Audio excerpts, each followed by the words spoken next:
God was looking for someone important to help him start to build the church. Remember, we talked about how the Israelites were like a light to shine to other people, other nations about God.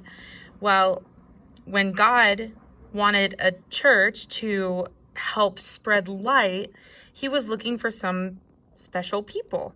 So if you had to choose someone to do a very important job, what kind of person would you choose? I want you to think of some ideas and write down 3 qualities of a person that you would choose. So go ahead and pause and fill out your homework sheet.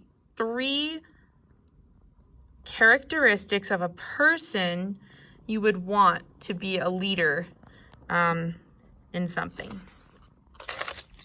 Okay, well, I'm going to tell you all a story of Mr. Hazen Foss, who said no to God's call to be his messenger. So as you listen to the story, I want you to close your eyes and imagine the story is happening around you, and think about how you would act if you were in the same situation. This is a picture of Mr. Hazen Foss. Mr. Hazen Foss was fine.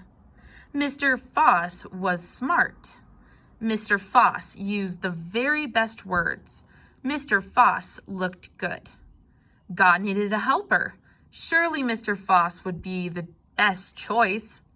I know what I'll do, said God. I'll give Mr. Foss a very precious vision right from my heart to his eyes and mind, and then I'll ask him to be my special messenger. Mr. Foss was surprised when he had a vision of a skinny pathway to heaven. People were walking on it. Jesus stood at heaven's gate and was encouraging them. Some people turned from the path. They didn't want to stay and walk the hard trail toward heaven. Jesus really wanted them to stay on it. Mr. Foss saw it clearly. He heard it clearly. He heard God ask him to share the vision with others. But he said right out loud to God, God, you disappointed all of us when Jesus didn't come back and take us to heaven when we thought he would. I'm a bit mad at you for that. And if I tell about this vision and say that it's from you, people will think I'm strange. They won't believe me. They won't like me. And that won't be fun. I don't want to tell it. God was sad, but he still loved Mr. Foss. I want to give him another chance, he said. I know you're disappointed that my son didn't come when you thought he would. There were some mistakes in people's thinking about that. But I am coming soon, and I need someone to help me prepare everyone to meet me. Will you do it? Will you help me? Please do. Okay, I want you to pause the video and answer the second question. I want you to give me 2 reasons why you think Mr. Foss should say yes to God, and 2 reasons why you think Mr. Foss should say no to God. Okay, God kept on.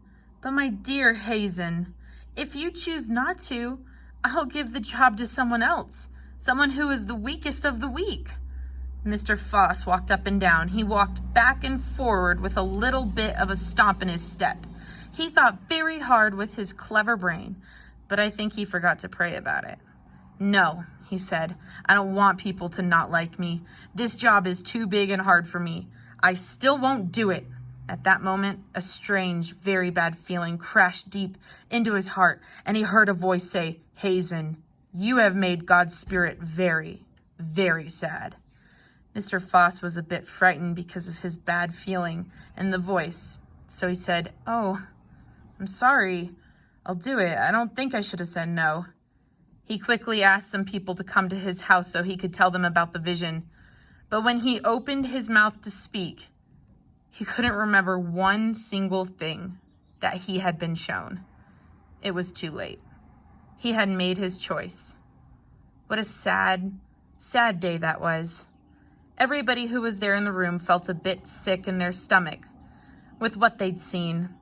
Then they heard him say in a wobbly voice, I'm a lost man, a lost man. I wonder who God is going to choose next. The weakest of the weak. Would that be a good choice?